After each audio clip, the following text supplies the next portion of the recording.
Everyone online says AI is about to kill data engineering jobs. The hiring data says the opposite. Data engineer hiring grew 23% in the last year, and the average salary sits at 125K. I'm Tom from MentorCruise. Today, you get the full roadmap to become a data engineer in 2026. What to learn, in what order, and how to get hired. And a senior data engineer with 13 years in the field answers the 3 questions everyone's asking. Let's go. Number 1, what a data engineer actually does. According to Glassdoor, an entry-level data engineer in the US makes around 94K on average. But what does a data engineer actually do? Alright, so most companies are sitting on piles of data that keep growing every day. That could be sales invoices, support tickets, or product analytics. All of these sit in a bunch of different systems in a bunch of different formats, which means it's not actually that useful for making decisions on because these need to be brought together and transformed before they can be consumed. If you think of that data like different pools of water across the organization, a data engineer is the one that builds the pipes that collect this water, cleans it up, and then delivers it to the right tap. So when someone in the business turns that tap on, they get water they can drink and not brown sludge. Nice. Don't get this mixed up with other data roles within the company. For example, a data analyst is someone that consumes the water. They take what the data engineer delivers and use it to get answers or insights to business questions. A data scientist also takes what the data engineer delivers and uses it to build models or run experiments. Both of these roles rely on the pipes working properly, but they're focused on what comes out of the pipe and not building the pipeline itself. And right now, data engineering is one of the more friendly doors to enter tech through. That's partly because every AI product you've heard of has a pipeline underneath it that someone had to build.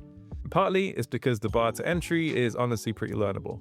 You don't need a computer science degree or a maths PhD. You just need SQL, Python, and proof you can ship something. So the job is real and it pays. But there's one fear that stops people before they even start. Let's kill it now.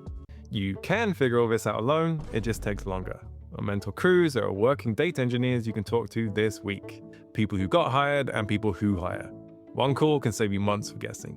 Go to MentorCruise.com, the link's in the description, or by the QR code on screen. Number 2, will AI take this job before you even get it? Christopher Adan is a senior consulting data engineer at Astrodata and a former Samsung employee. I asked him, is AI just going to steal this job in a few months' time when the next model's released? Here's what he said. Your foundational technical skills, like building pipelines, are still critical, and will stay that way as more manual work gets offloaded to agents. AI can scaffold a lot of the boilerplate, but it doesn't know why the pipeline exists or what the business considers correct. Hallucination is also still a real concern. You need to stay careful with generated output to guard against confident inaccuracy and bad inference. As an engineer, you're still accountable for the results of your work, so build not just the ability to do things by hand, but a healthy skepticism of what your AI hands back to you. The part about AI not knowing why the pipeline exists is the critical bit here. So we've seen that companies are increasingly looking to hire systems thinkers because being able to understand the wider context and impact of your work is now way more valuable than just writing lines of code. So with data engineering, companies are paying for someone who has the judgment to understand what the business actually needs from the data. And far from being the next job on AI's hit list, according to figures from the World Economic Forum, demand for big data specialists is projected to double between 2025 and 2030. So the job is safe if you build real skills. But which skills and in which order? Get this wrong and you might lose a year. Number 3, the learning order that actually works. So here's the first trap beginners fall into. They see Databricks, Kafka, and Spark listed on data engineer job listings and try and jump in with the big tools straight away. Problem is, you need to build the foundation first, and the foundation is really unglamorous. SQL and Python. SQL and Python show up in about 70% of all data engineering job listings, and they're basically what most of the tools that come later are built off of. So here's the best order to learn them in. First off, SQL. You can jump in for free at sqlbolt.com, which takes you through the basics. Next up, Python. You can check out learnpython.org for interactive tutorials, or you can find Harvard's CS50P course for free online. Next, get acquainted with a cloud warehouse. Personally, I'd recommend Google BigQuery as an accessible place to start. After that, learn Airflow, then dbt. You can use the free dbt fundamentals course to get going with that. And if you want a general overview, you can also check out the free Data Engineering Zoom Camp on GitHub. It's a 9-week course that takes you through the fundamentals of data engineering. And if you've just got 5 minutes, go to sqlbolt.com and do the first lesson. That'll give you an introduction in how to write a basic SQL query. Hey, which step are you stuck on right now? SQL, Python, or cloud? Drop your answer in the comments. That order gets you moving, but these 3 skills matter more than the rest. Our guest names are next. Number 4, the 3 skills to go deep on. Here's what Christopher had to say. Start with the fundamentals. Data modeling is critical. You'll likely support infrastructure across multiple business verticals, and understanding your facts, dimensions, and core entities is something you'll always need. You'll also be measured on system design, since data infrastructure has become highly distributed and complex. You'll be exercising that muscle constantly on the job. Second, and this is more a product of how fast AI is moving, build your own framework for AI stewardship. How do you use AI in your workflow has become a reliable interview question, since companies want to know you can rein in the agents and deliver technically sound work that leverages their productivity without devolving into slop.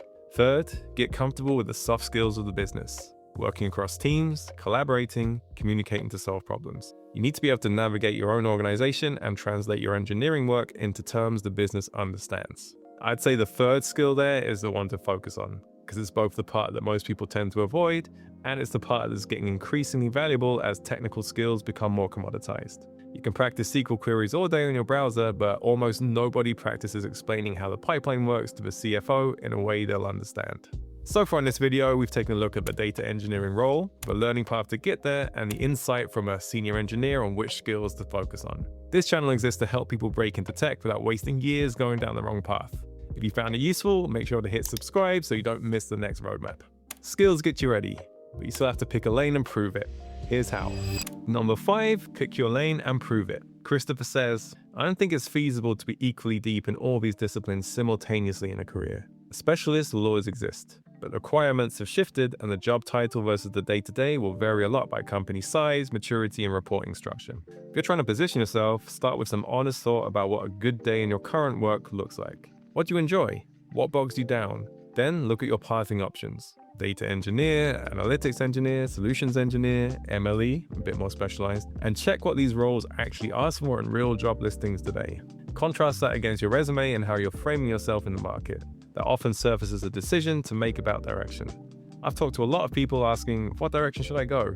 Who already have rich, relevant experience. The gap there isn't their background, it's that their online profile isn't telling their real story yet. So your profile's got to tell your whole story, and when you don't have work experience yet, your portfolio is the whole story. So here's a couple of ideas for projects to help you tell that story if you're lacking experience. First idea, a pipeline that pulls in public data every day. Pick a thing you're interested in that's got a continuous flow of data. That could be sports results, transport, weather, and pull that into a warehouse on a scheduled basis. Second idea, a DBT project that takes a messy public data set, models it into clean tables, and adds tests and documentation. For each of these, add a short README on GitHub that explains the problem it solves. This README is way more important than most people give it credit for, especially on a beginner portfolio, because it tells a hiring manager that you thought through a data question and then how you went about answering it. And if you want to get certified, the one I'd recommend is AWS Certified Data Engineer Associate. It costs $150 to take the exam, and is honestly enough to start with. Don't go collecting certs just to get hired. The first cert will get you into the conversation, but after that, it's way more important to prove you can build. And that's where your projects come in. That's the whole path. Let me put it all in one breath. SQL, Python, one cloud warehouse, Airflow, DBT, one cert, 2 live projects. Now, you've got 2 options. Walk this path alone and guess at every turn. Or walk it with someone who's already done it. Christopher and other data mentors are on MentorCruise.com right now. The link is below. And if you're torn between data and cloud, watch our Cloud Engineer roadmap next. It shows the other door into tech so you can pick the one that fits you best.